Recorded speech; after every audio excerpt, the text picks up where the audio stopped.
and not pretend he's saying the same thing as Luke, because they're different. And so Mark has to stand on its own as a literary production. In Mark's gospel, when Jesus is being crucified, in fact, it's a very gripping scene. In Mark's gospel, Jesus doesn't say anything while he's being led to the place of crucifixion. While he's being crucified, he's completely silent. When he's hanging on the cross, he's mocked by the Jewish leaders, by the people who are passing by in front of him. He's mocked by both robbers in Mark's gospel. Jesus doesn't say anything until the end. In Mark's gospel, at the end, he cries out, Eloi, Eloi, lama sabachthani, my God, why have you forsaken me? And he dies. That's it. That's Mark. Very, very powerful and gripping. But people don't realize that this, because people think Jesus said all sorts of other things on the cross. Well, why do they think that? Because they've read Matthew, and they've read Luke, and they've read John, and they end up with the 7 last words of the dying Jesus, which are found in not one of the Gospels, but by smashing all of the Gospels together into one big Gospel. Now, it's perfectly legitimate to do that if you want to do that. If you want to read the Gospels and smash them all together so they're all right and they're all saying the same thing, but you have to realize that if you're doing that, you're writing your own Gospel. And you're making it say something that's different from any of the Gospels of the New Testament. Okay, so that's the effect of doing that. In Luke's Gospel, Jesus is not silent. He's not silent on the way to be crucified. He sees women weeping for him, and he turns to them and he says, daughters of Jerusalem, don't weep for me. Weep for yourselves and for your children, for the fate that's to befall you. He's more concerned about these women than himself in Luke's Gospel. In Luke's Gospel, he's not quiet while he's being nailed to the cross. He prays, Father, forgive them, for they don't know what they're doing. While he's hanging on the cross, he actually has an intelligent conversation with one of the robbers. The one guy maligns Jesus. The other robber says to the other person to be quiet because Jesus hasn't done anything to deserve this. And then he turns to Jesus and says, Lord, remember me when you come into your kingdom. And Jesus says, truly I tell you, today you will be with me in paradise. Jesus knows exactly what's happening to him in Luke's Gospel. Not in Mark, but in Luke he knows exactly what's happening to him. He knows what's going to happen to him after it happens to him. He's going to wake up in paradise, and this guy's going to be next to him. And at the end, the most telling thing of all is that Jesus, instead of crying out, my God, why have you forsaken me? He doesn't say that in Luke. What he says is, Father, into your hands I commend my spirit. And he dies. In Luke's Gospel, Jesus is completely in control of the situation. He knows what's going on. He knows why it's going on, unlike Mark, where he seems to be in doubt. This verse about Father, forgive them, for they don't know what they're doing, is a very interesting verse. In early Christianity, this verse was interpreted not as a prayer of forgiveness for the Romans who were crucifying him. It was interpreted as a prayer for the Jews who had turned Jesus over to the authorities.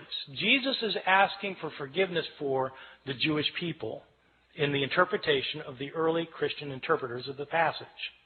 That makes it striking that in some manuscripts from the early years, this prayer is omitted by some scribes. Why would scribes take that lovely verse out? Well, it should be obvious why they took it out. They took it out because they interpreted it as a prayer of forgiveness for Jews, and these scribes didn't think God had ever forgiven the Jews.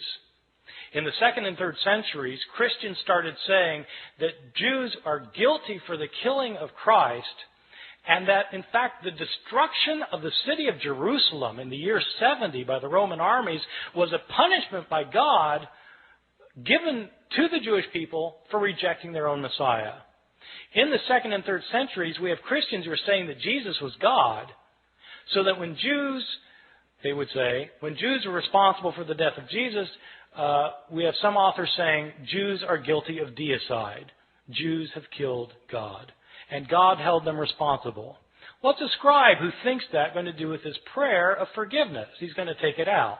And that's exactly what happens. Some of our early manuscripts are missing the prayer. They're missing it because scribes have changed it for reasons of their own. These are some of the big differences that you can find in the New Testament manuscripts, and there are all sorts of differences that you find. Some are related to theological disputes of early Christianity, where scribes have changed the text to make it coincide more closely with their own theological views. Some of these changes have to do with relationships with Christians and Jews. Some of these changes have to do with Christian understandings of women. There continue to be debates today in churches, Christian churches, about whether women should have leadership roles. Well, these debates often hinge on verses that have been changed by scribes. You can guess which way scribes changed these verses. In the 2nd and 3rd centuries, when women's roles were being suppressed, all of a sudden manuscripts start showing up in which women are told to be silent in the churches. This is the sort of change that scribes made. The textual critic is somebody who tries to deal with this phenomenon of manuscripts that have so many changes in them. There are actually two things that the textual critic does. One thing that is, of course, primary importance is to figure out what an author actually wrote. Because you can't interpret an author, whether you're talking about Plato or Aristophanes or Homer or Mark or Matthew or Luke or John. You can't interpret what an author said unless you can't interpret what he said unless you know what he said. You've got to have his words, and so textual critics try to reconstruct to the best of their ability what an author actually wrote. A textual critic also, though, is interested in knowing why the text got changed.